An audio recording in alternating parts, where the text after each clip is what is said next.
Hello there, very good morning and welcome to your Primetime Breakfast News Bulletin. I'm Shane Silva. In your headlines this morning, now Palestinian president arrives in the island, while the crocodile that was caught in the Nilwala River released to the Yala National Park, and the first UN monitors arrive in Syria as part of a peace deal aimed at ending over a year of violence.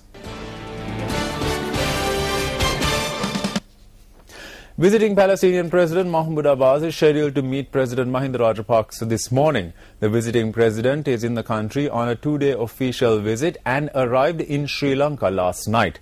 President Abbas was welcomed at the Bandaranaike International Airport by External Affairs Minister Professor G.L. Pieris.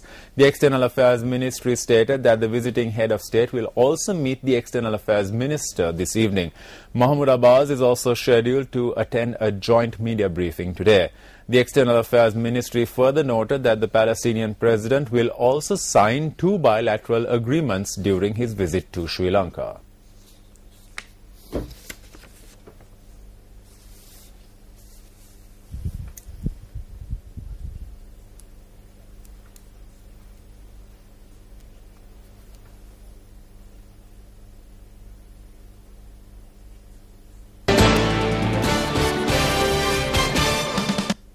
An Indian parliamentary delegation is to arrive in Sri Lanka today. The Indian parliamentary delegation will be headed by opposition leader of the Indian Parliament, Sushma Swaraj, and will be visiting the country until the 21st of this month. When news first made inquiries from the Indian Congress Party parliamentarian for Tamil Nadu, Sudarshan Nachiyappan, he stated that a 13-member Indian parliamentary delegation is to arrive in Sri Lanka. He further stated that attention will be focused on the resettlement of Tamils and the implementation of the aid provided by the Indian government for development purposes during this visit. In the meantime, Tamil Nadu Chief Minister Jayalalitha Jayaram stated that a representative of the AIADMK party will not be participating in the visit. India's Sun TV reported that the leader of the DMK party, M. Karunanidhi, had stated that its representative will not be participating in the visit as well. The visit of the Indian parliamentary delegation takes place after India voted against Sri Lanka on the US-backed resolution at the UN Human Rights Council in Geneva.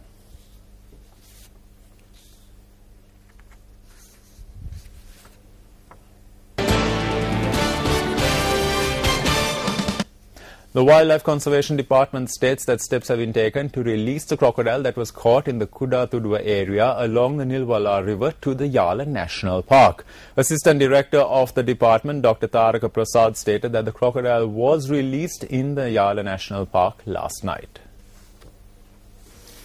It was reported that the crocodile was a large animal and was to be initially kept at the Dehiwala Zoo as a temporary measure. However, as the zoo authorities had refused to accept the animal, the Wildlife Conservation Department had decided to release the crocodile into the Yala National Park. The crocodile was caught approximately 100 meters away from the location where a girl had been attacked by a crocodile on the 4th of this month. Authorities stated that the crocodile that was caught was 12 feet in length.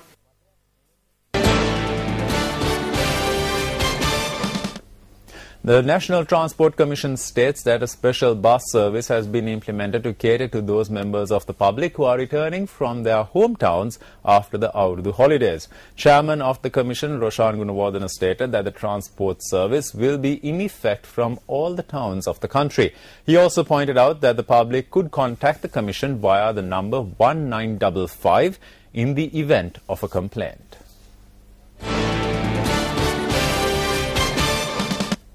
Reports indicate that the water levels of the lowland areas in the Galle town that were submerged due to the heavy rains have reduced.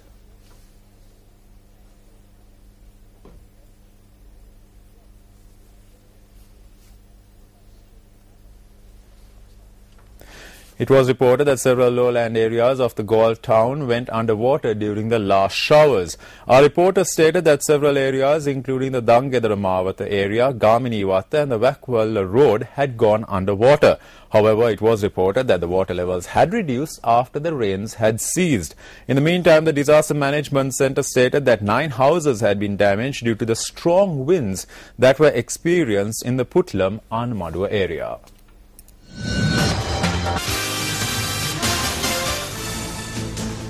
And up next is your currency exchange rates.